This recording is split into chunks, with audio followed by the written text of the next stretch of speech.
And today's lesson is going to be about factoring stuff that looks like the following. So we're going to factor ax squared plus bx plus c. So the only difference is we're adding this factor of a in front of everything. Other than that, all our factoring tips are going to stay pretty much the same. So let's go ahead and try to factor something like the following. So let's factor, I don't know, 5x squared plus 15x plus 10. Now notice that every single one of these terms, 5, 15, and 10, are all divisible by 5. Divisible by 5. And so what we would say is that we can factor out a GCF, or a greatest common factor, and that greatest common factor in this case would be equal to the number 5. So let's go ahead and divide everything in this term by 5 and pull that out front. So that would be 5 multiplied by x squared plus 3x plus 2. So that's how we would factor out that 5. And now this term, this guy right here, this x squared plus 3x plus 2, that is that form that we just did last time. So we can factor that. We can go ahead and list out all the factors like we did last time, but that's not the point of today's lesson. I'm just going to let you know that that is equal to 5 multiplied by x plus 2 multiplied by x plus 1. So that's what all our factoring is about. Unfortunately, most of the time you're not going to be able to factor out a GCF. So what if we don't have no GCF? Well, in that case, we start going into a guess and check sort of method. So here's what we're going to do. Let's try to factor something that looks like 4x squared plus 13x plus 3. Some things I want you to notice are the following. B is positive, and B is also equal to the number 13. So let's write that down. B is equal to a positive 13. That's going to be our only relevant information we want to go ahead and just figure out what our middle term is going to be. So once we find what our middle term is going to be, we're basically done. So let's go ahead. We're going to list all the factors of 4. So the reason why we want to list all our factors of 4 is we're going to list all the factors of 4, and we're also going to list all the factors of 3.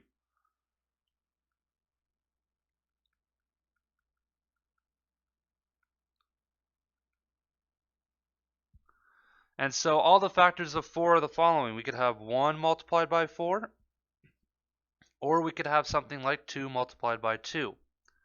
And all the factors of 3 are the following. We could have, a 1 multiplied by a 3, or we could reverse that and say 3 multiplied by 1. Now technically we can say 4 multiplied by 1 down here, but since 4 is the leading term, we only have to list the factors up to 2, 2. The back half we have to list all the factors. All right, so now we can look at the possible factorizations.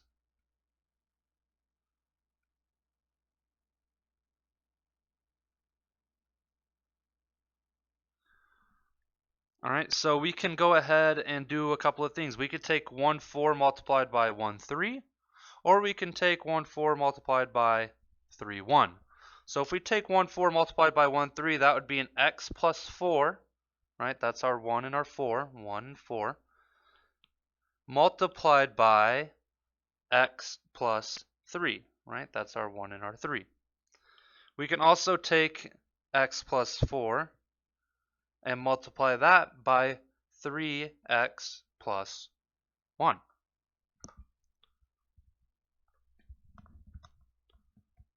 Oops, I messed that up entirely. I am so sorry. Let me restart. So remember that this is our first term, right? So we need to put those at the beginning. So we can have an x plus a 1 or a 4x plus a 3. All right, so our first terms are right here, and our second terms are right here. That is my mistake completely. I'm so sorry about that. Likewise, we can have something that looks like this. X plus 3 multiplied by 4x plus 1. Once again, we're going to take our first terms and our second terms.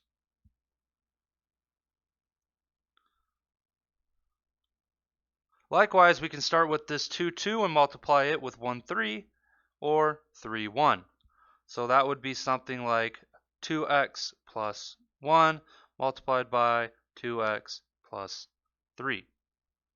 Or we could do something like 2x plus 3 multiplied by 2x plus 1. All right, so the first term lines up right here. Oops, right here. And the second terms line up right here.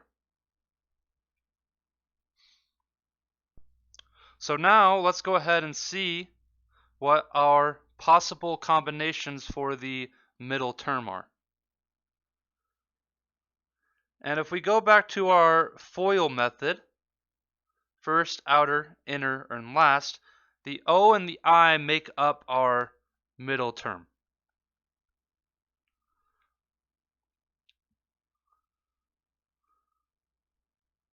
So why don't we go ahead and see what those possible combinations of that middle term are.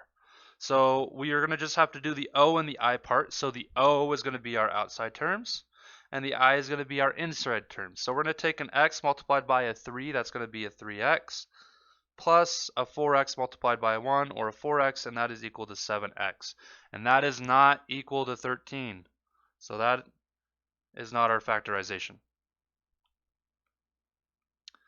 Next, we could take this outside term and this inside term. So that's going to be a x multiplied by 1 is just an x, plus a 12x, which is going to equal 13x. So that one is a possible factorization. Let's go ahead and check the rest. Make sure none of the other ones are possible factorizations. We could do a 1 multiplied by a 2x, so that's 2x. The 2x multiplied by a 3, so that's plus a 6x. That's equal to 8x. That is no. And then finally, we can take a 3 multiplied by a 2 to get 6x, and a 2x multiplied by 1 to get a 2x, and that's also equal to 8x. So that one is also no. So our answer is going to be x plus 3 multiplied by 4x plus 1.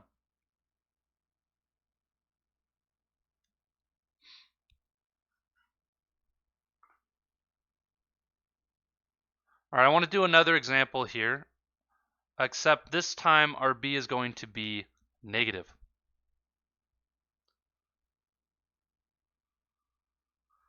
So let's go ahead and factor the following. Let's factor 3x squared minus 7x plus 2. Notice now that our factor of b is negative and it's a 7. So b is equal to negative 7. So once again, we're going to list all of our factors of a and all our factors of b. So let's list our factors of 3.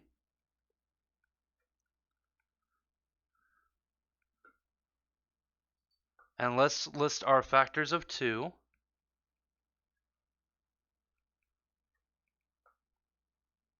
And since, just real quick, let's list our factors of 3. So 3 can be 1 and 3, and 3 and 1. All right, we don't need the 3 and 1 because it's our first factor, so we'll get rid of it. Now, since b is negative, but our c here is positive, Both our factors of 2 need to be negative. So that's going to be a negative 1 and a negative 2, or a negative 2 and a negative 1. And once again, that's because our b is negative and our c is positive. We learned that last time. So our possible factorizations can be the following. We can go ahead and combine that, or we can combine that. So that's going to be an x minus a 1 multiplied by a 3x minus 2, or an x minus a 2 multiplied by a 3x minus a 1. And now we just go and do our factorization. So our middle term, our possible middle terms,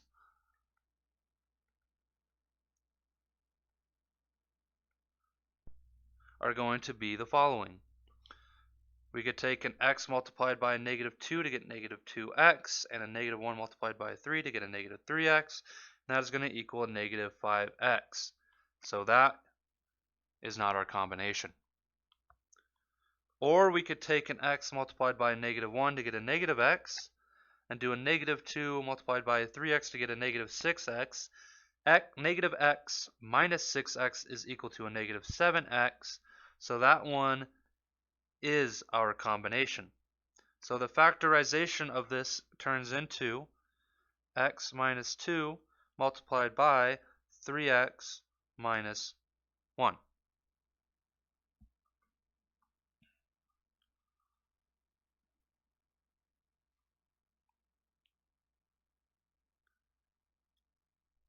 So we did an example where everything was positive, and we just did an example where b is negative but c is positive. What if we have an example now where everything is negative? So that is 2x squared minus 5x minus 7. So I guess the a is still positive, but everything else in this is negative. So if that is the case, you need to go ahead and first find that we have two negatives here. B is equal to 5. And since C is negative, C is equal to this negative 7, we need to list all the different combinations of the negative factors for negative 7. So we are going to list the factors of 2. And the factors of 2 are just 1 and 2. And we also need to list the factors of negative 7. So that could be a 1 and a negative 7, or a negative 1 and a positive 7. Or we can flip those around. So we can have a positive 7 and a negative 1, or a negative 7 and a positive 1. So a lot of different combinations. All right, let's go ahead and start with 1, 2, and 1, negative 7. So this is our possible factorization. And then at the end, we're going to have our middle term.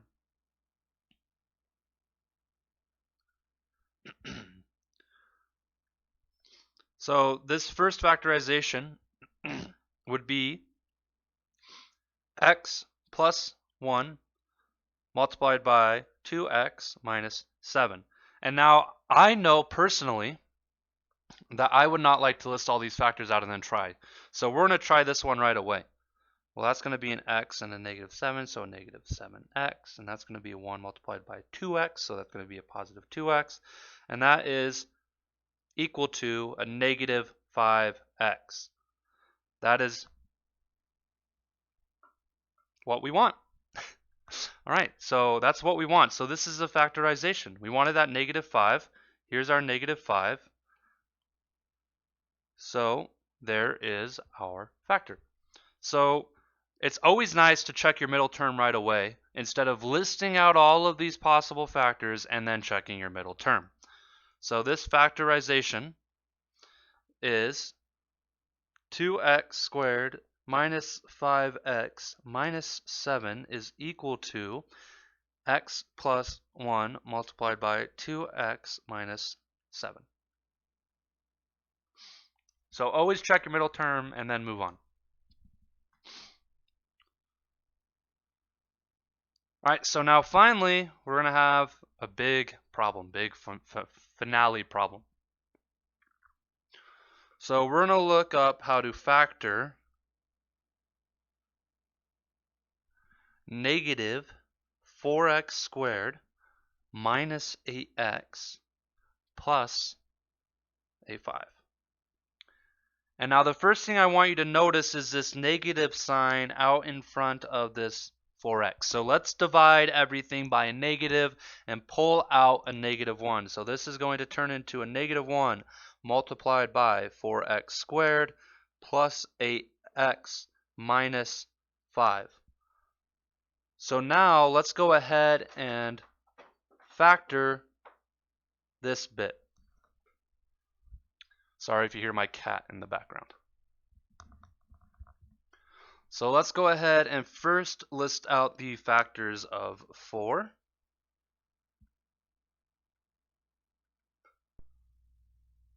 And we're trying to get a middle term b equal to 8x.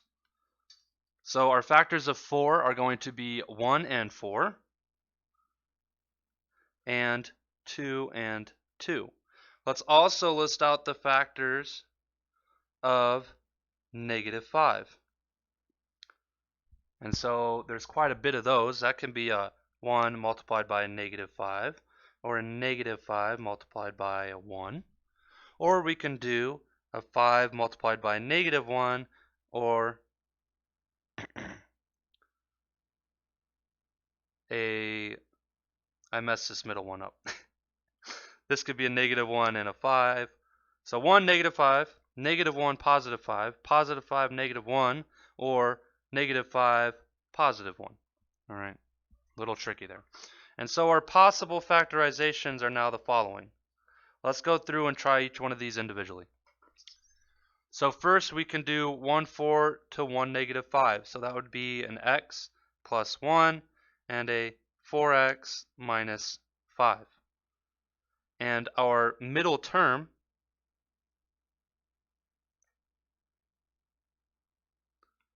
would be the following. We can do x multiplied by a negative 5 would be a negative 5x, and 1 multiplied by 4x would be a positive 4x, and that is equal to a negative x, and that is not what we wanted.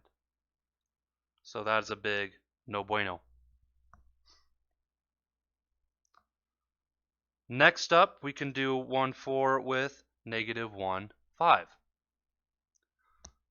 So that would be x minus 1 multiplied by 4x plus 5. Our middle term would be the following. X multiplied by 5 is 5x. Negative 1 multiplied by 4 is a negative 4x, and that is equal to the positive x. Once again, that is not equal to b equals 8x, so that's not what we want. Moving down the chain here, we can do x plus 5 and 4x minus 1. So x multiplied by a negative 1 is a negative x, and then 5 multiplied by 4 is a positive 20x. If you add those together, that's a 19x. That's definitely not what we want. Moving right along, we got another one down here. So that's going to be x minus 5 multiplied by 4x plus 1. That is going to be the following when factored out. So x multiplied by 1 is an x. Negative 5 multiplied by 4x is a negative 20x, or that is equal to a negative 19x. Once again, not what we want. Remember, we're trying to find this b is equal to 8x. We have exhausted all of the 1 and 4 options, so 1 and 4 is not an option. So now we have to move on to 2 and 2. So we're going to restart again. We're going to go 2 multiplied 2, 2, and 1, 5. So that's going to be a 2x plus 1 and a 2x minus 5. So doing our outside terms, that's going to be a negative 10x. Our inside terms, that's going to be a plus a 2x. That's going to be a negative 8x, almost what we want.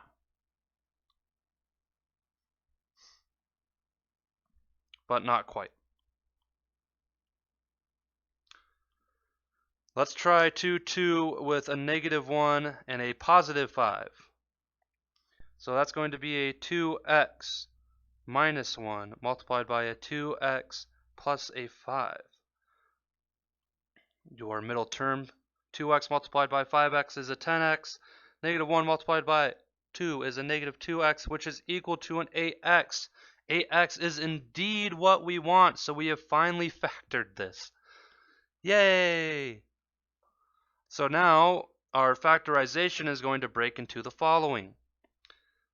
This -1 multiplied by 4x squared plus 8x minus 5 is going to factor into a -1 multiplied by 2x minus 1 multiplied by 2x plus 5.